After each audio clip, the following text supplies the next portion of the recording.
L'OMS recommande un allaitement exclusif jusqu'aux 6 mois des bébés. Pourtant, en France, seulement 25% des bébés sont encore allaités à cet âge-là.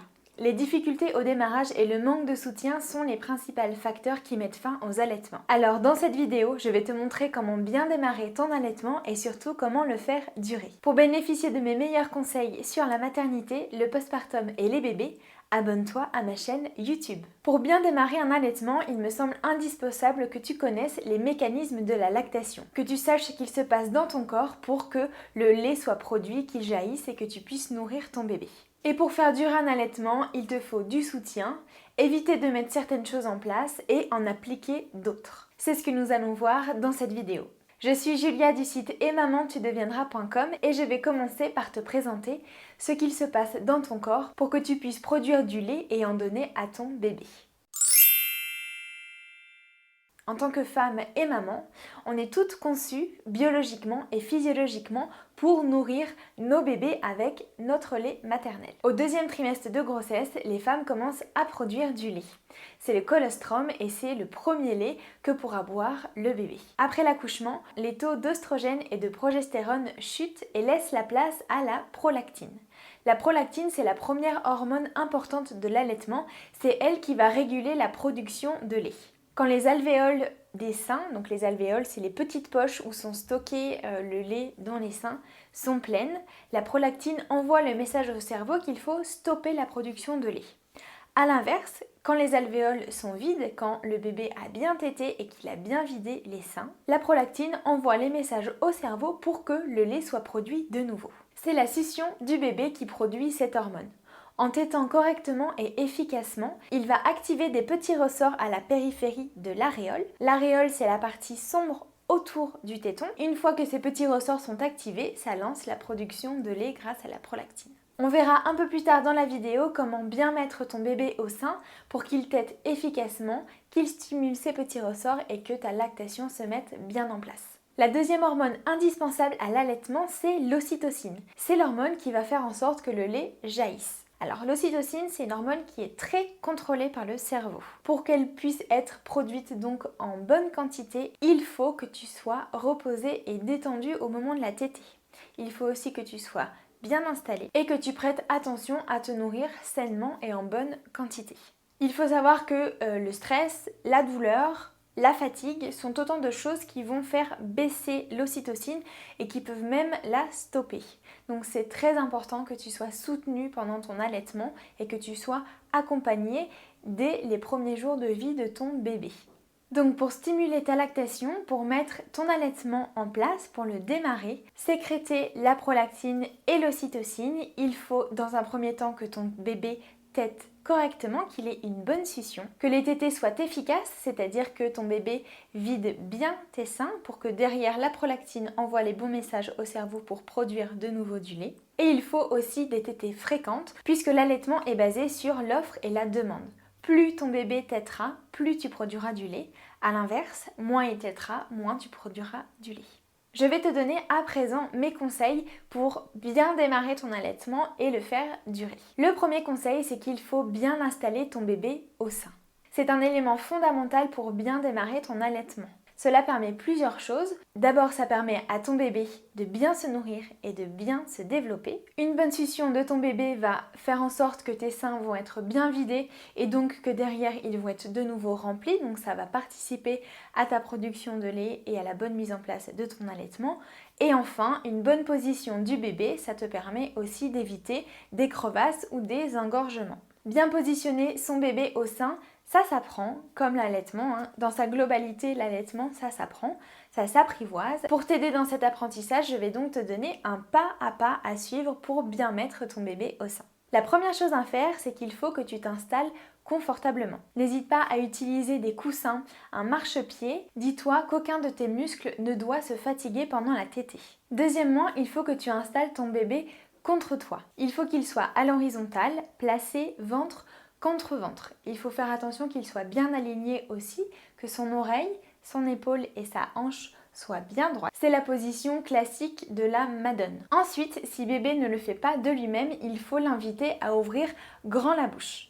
Pour ce faire, il faut que tu approches ton mamelon, ton téton de sa bouche et que tu fasses des petits mouvements de va-et-vient pour vraiment l'inviter à ouvrir la bouche, l'inviter à téter, lui donner envie. Une fois qu'il a ouvert grand la bouche, tu peux lui donner le sein. Ton bébé doit ouvrir grand la bouche pour prendre une grande partie de l'aréole. Donc l'aréole, je te le répète, c'est la partie sombre autour de ton téton.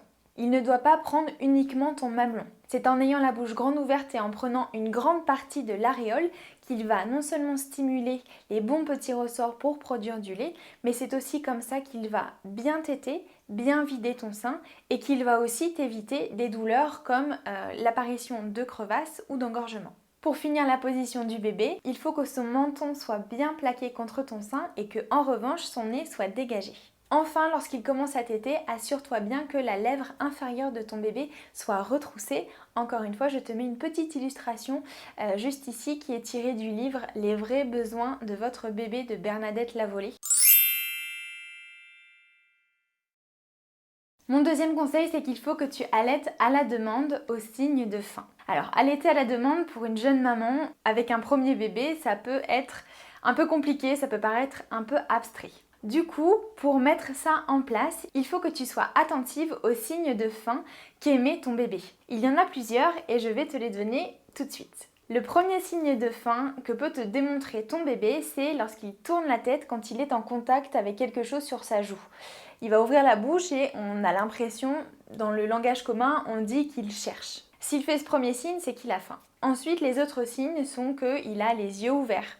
Il est agité dans son sommeil, il fait des mouvements avec sa langue, il la sort, il mange ses mains, il fait des gazouillis et les derniers signes de faim sont que ton bébé peut être grincheux, qu'il peut geindre ou alors qu'il pleure. Tout ça, c'est autant de signes qui te montrent que tu peux donner le sein à ton bébé. Attention, en revanche, les pleurs sont un signe de faim tardif. Ça veut dire que ton bébé aura déjà donné d'autres signes de faim qui n'auront pas été vus. Et c'est vrai que lorsqu'un bébé pleure avant une tétée, c'est plus compliqué de le mettre au sein et la tétée est plus difficile et moins agréable à la fois pour lui et pour toi.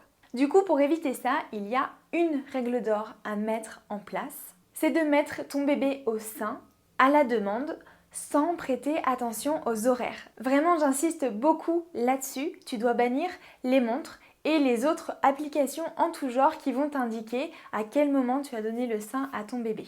Si tu vois un signe de faim de ton bébé, si tu as un doute même sur un signe de faim et que tu lui as donné à manger il y a 1 heure, il y a 30 minutes ou il y a encore moins de temps, peu importe, redonne-lui le sein. Il faut comprendre que le bébé, il n'a pas de rythme ou de fréquence de tétée au début et qu'il ne faut surtout pas essayer d'en mettre un en place. Mettre en place un allaitement à la demande grâce aux signes de faim, ça permet non seulement à ton bébé de bien se nourrir et de bien se développer, mais ça permet aussi de bien initier ta lactation. Mon troisième conseil pour bien démarrer ton allaitement et le faire durer, c'est qu'il faut éviter toute introduction de tétine ou de biberon. Je vais commencer par la tétine. C'est déconseillé d'en utiliser une les premières semaines. Pourquoi ? Parce que quand on est jeune maman, c'est difficile de distinguer si son bébé a faim ou s'il a juste un besoin de succion. Imaginons que dans le doute, tu veuilles introduire une tétine et donner la tétine à ton bébé quand tu penses qu'il n'a pas faim mais qu'il a un besoin de succion. Parce qu'il faut savoir que les signes de besoin de succion et les signes de faim sont très proches. Donc imaginons que tu introduises une tétine pour répondre à ce besoin de succion, mais que malheureusement c'était un besoin de faim. Eh bien ton bébé va téter la tétine et donc supprimer une tétée.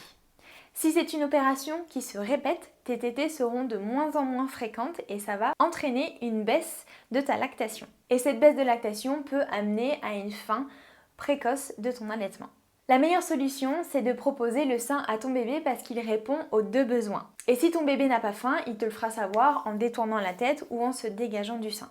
C'est finalement à ce moment-là, s'il refuse la tétée, que tu pourras lui proposer ton petit doigt pour l'inviter à téter et répondre à son besoin de succion, ou lui proposer ta présence, tes câlins, du portage pour répondre à son besoin de proximité, à son besoin d'être avec toi et d'être rassuré. Pour ce qui est des compléments alimentaires, on est un peu sur la même logique. Si un ou plusieurs biberons sont introduits dans l'alimentation de ton bébé, ils vont supprimer des tétées. Tes seins vont donc être moins stimulés et ça va amener, tout comme la tétine, à une baisse de ta lactation et à une fin précoce possible de ton allaitement. Donc pour résumer, pour bien démarrer ton allaitement, il faut dans un premier temps que tu t'installes correctement à chaque tétée et que tu mettes bien ton bébé au sein. Il faut aussi nourrir ton bébé à la demande en étant attentive aux signes de faim qu'il manifeste. Et en ne prenant jamais attention aux horaires, tu te souviens, bye bye les montres et les applications en tout genre. Et pour faire durer ton allaitement, il faut continuer de le faire à la demande et éviter l'introduction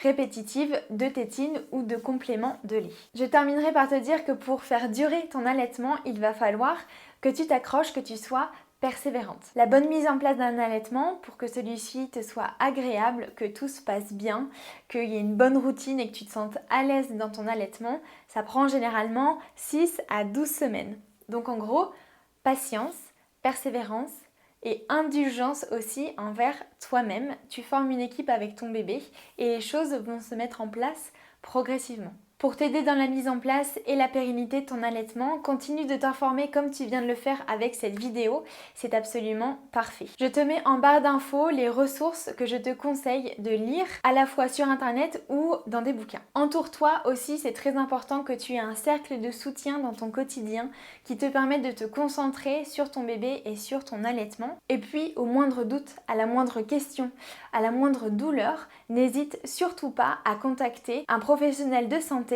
formé à l'allaitement, une sage-femme ou une consultante en lactation IBC-LC par exemple. Tu peux aussi faire appel à des associations comme la Leche League qui propose des entretiens téléphoniques gratuits et des réunions mensuelles pour s'informer et partager sur l'allaitement. Et puis si tu veux aller plus loin, n'hésite pas à télécharger mon kit où je te donne 20 conseils précieux pour être une maman heureuse et en confiance.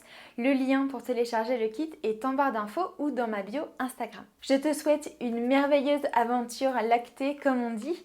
Si cette vidéo t'a plu, n'hésite pas à la liker et à me mettre un petit commentaire, ça me fera super plaisir.